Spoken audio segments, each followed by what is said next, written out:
How can a layperson determine if those teaching in the nearest masjid are qualified? How can a layperson? Yeah. How can a layperson determine if someone's qualified to teach? What are basic things that you're supposed to know to look out for? Like going to the mechanic. I don't know that much about cars, but I know there's some basic things that are supposed to be in a mechanic shop. Some basic things. So, as we've stated before, 4 to 5 basic principles for the lay Muslim to be protected from being used and abused and exploited. First and foremost is sincerity, al-ikhlas. Number 2 is you being fundamentally sound. Fundamentally, ABCs of Islam, but strong. I know some basic things about the car. I know the car is not supposed to be smoking when I drive it. And I know that an oil change is not supposed to cost $300. I know that. The synthetic oil does not cost that much. The labor doesn't take that long, and it doesn't take 3 hours to do an oil change. But you ask me about the alternator, but I know that's you're exploiting me. The oil change will be $350 without tax, and you have to leave the car overnight.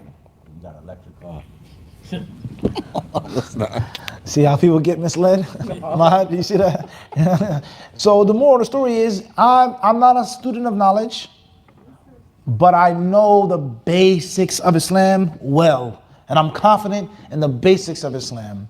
Number 3, sincerity, basic fundamentals. Number 3, strong common sense. Not Islamic knowledge, but just common sense. How is this sheikh or this imam telling me that this is lawful to do with this person, the opposite sex? That's just what? Against common sense. For me to ask a simple basic question, you have to pay me such and such amount of money. That's just what? No question about that. And last but not least is trust. There's a time and a place in which you don't know and you're not going to know. And you have to put your trust in a mechanic. He can do anything with my car, but looks good, sounds good. People referred me to the place, good reputation, clean professional service. So you got to just what? So anything above and beyond that, then obviously you're not going to know. But my personal opinion is that 9 out of 10 times the crack in the engine block is going to appear through those 4 lines of defense. That person, you just follow that person for reasons other than Islamic spiritual reasons. The sheikh, he looks good, he's funny, he's this, he's that. That's not ikhlas.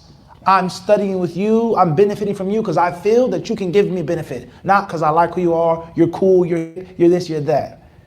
Number 2, you're saying something which is against the basic foundations of Islam. I don't care what you read, what you studied, what ijazah you have, that cannot be mustahil.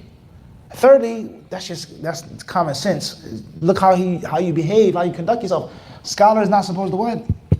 Be stuck up like that.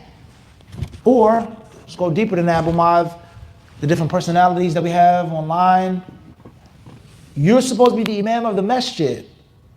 And you're telling me this is not obligatory, you don't have to do this, you don't have to wear this, you don't have to dress like this. That's just culture, that's, okay. But you're supposed to be the imam. I have the corporate job. I have to go to work on the train with the non-Muslims. So I'm gonna wear this and shape it, but not what?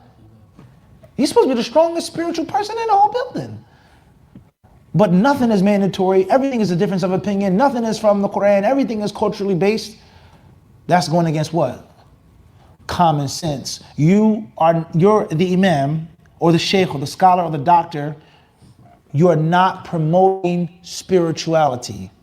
You're not promoting Islamic devotion. You're promoting the exact opposite. You can shake the woman's hand, that's not haram. You can do this, you can talk, that's not haram. Wait a second, am I getting closer to piety or? And just stop and think about this. Many people, we may fall under this.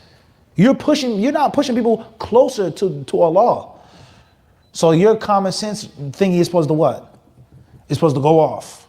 Even though he knows Arabic, even though he studied here, that's against what?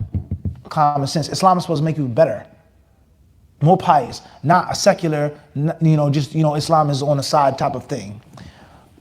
Heed my words. It will protect you from a lot of heartache. with regards to the different dawah wars, who you should and shouldn't study with, who you can and cannot listen to, who you can and cannot benefit from. I left this lecture feeling like a good Muslim closer to Allah.